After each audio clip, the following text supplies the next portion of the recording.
Você não leu errado e isso não é um clickbait. O chefe do Estado-Maior do Exército Brasileiro revelou algo que provavelmente muitos não sabiam até agora. O Exército Brasileiro vem sendo alvo de ataques na fronteira amazônica com a Colômbia.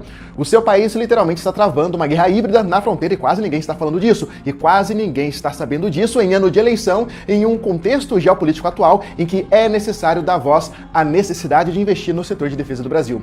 Por isso que é importante que você assista ao vídeo até o final e principalmente compartilhe essa informação com o máximo de pessoas, grupos possíveis. Sejam todos absolutamente muito bem-vindos a mais um vídeo. Aqui tem como objetivo trazer informação do canal Vamos Falar de História.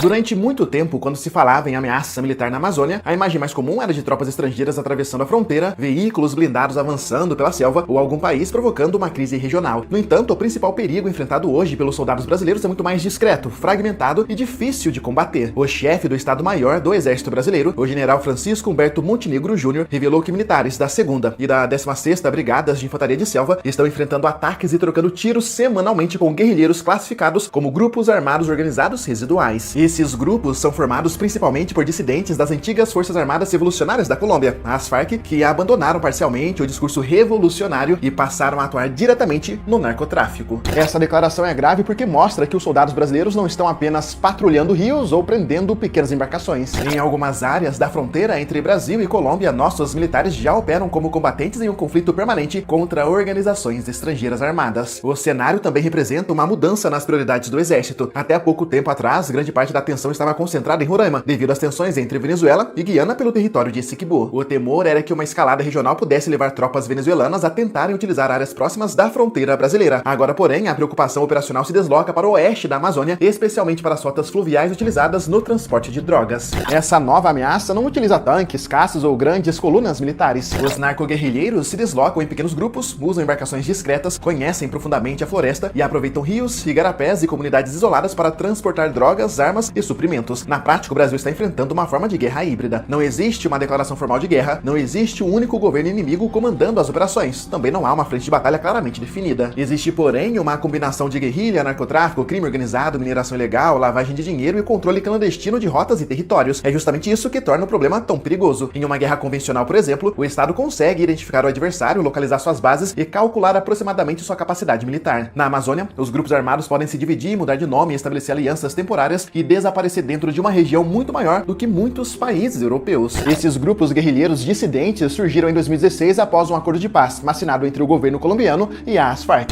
Uma parcela dos guerrilheiros entregou as armas e entrou no processo político. Outros combatentes, entretanto, rejeitaram o acordo, permaneceram em áreas anteriormente controladas pela guerrilha e continuaram financiando suas operações por meio de atividades criminosas. Isso significa que o fim oficial das Farc não eliminou completamente a estrutura armada construída durante décadas. Em muitas regiões, os antigos guerrilheiros já possuíam rotas, contatos, esconderijos, armamentos e conhecimento do terreno. Quando a liderança central desapareceu, parte dessa estrutura se fragmentou em grupos menores, menos ideológicos e ainda mais interessados no dinheiro produzido pelo narcotráfico. A floresta amazônica oferece condições quase perfeitas para essas organizações. A região possui baixa densidade populacional, milhares de quilômetros de rios navegáveis e uma fronteira terrestre extremamente extensa. Em muitos pontos, a presença permanente do Estado depende de pequenos pelotões especiais de fronteira, separados dos grandes centros por longas distâncias e abastecidos principalmente por embarcações ou aeronaves. Esses pelotões representam muito mais do que unidades militares. Em algumas áreas, eles são praticamente a única presença contínua do Estado brasileiro. É nesses pontos isolados que jovens tenentes, sargentos e soldados precisam identificar embarcações suspeitas, patrulhar rios e reagir quando grupos armados tentam atravessar a fronteira brasileira. Segundo o general Montenegro, esses militares estão combatendo e trocando tiros com narco-guerrilheiros praticamente todas as semanas. E essa situação acaba lembrando um dos episódios mais graves envolvendo as Forças Armadas brasileiras e os guerrilheiros colombianos naquela região.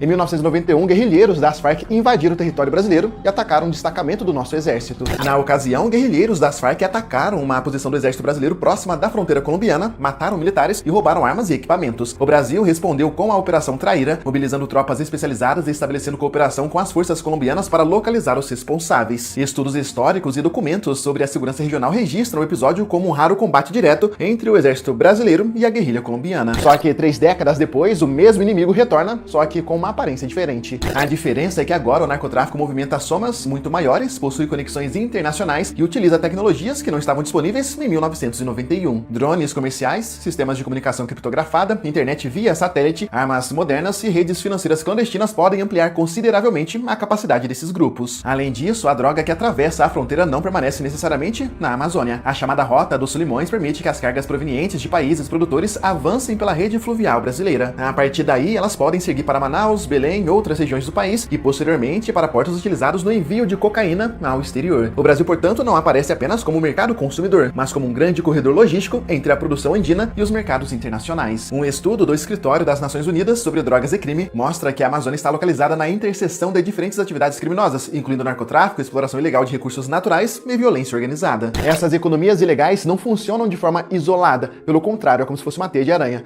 Em muitas áreas, o dinheiro obtido com uma atividade acaba sendo usado para a expansão de uma outra atividade. É por isso que simplesmente aumentar o número de soldados pode não ser suficiente. O Brasil precisa combinar presença militar, inteligência, cooperação policial e tecnologia. Sistemas de monitoramento, sensores, drones, radares, comunicações seguras e imagens de satélite são fundamentais para acompanhar movimentações em uma fronteira tão extensa. O CISFRON foi criado justamente para integrar sensores, comunicações e estruturas de comando na vigilância das fronteiras brasileiras. As tropas também precisam de embarcações rápidas, equipamentos de visão noturna, apoio aéreo e capacidade de evacuação médica. Afinal de contas, em uma área onde qualquer deslocamento pode levar horas ou até dias, a logística é tão importante quanto o poder de fogo. Só que existe um debate muito maior, uma questão muito maior.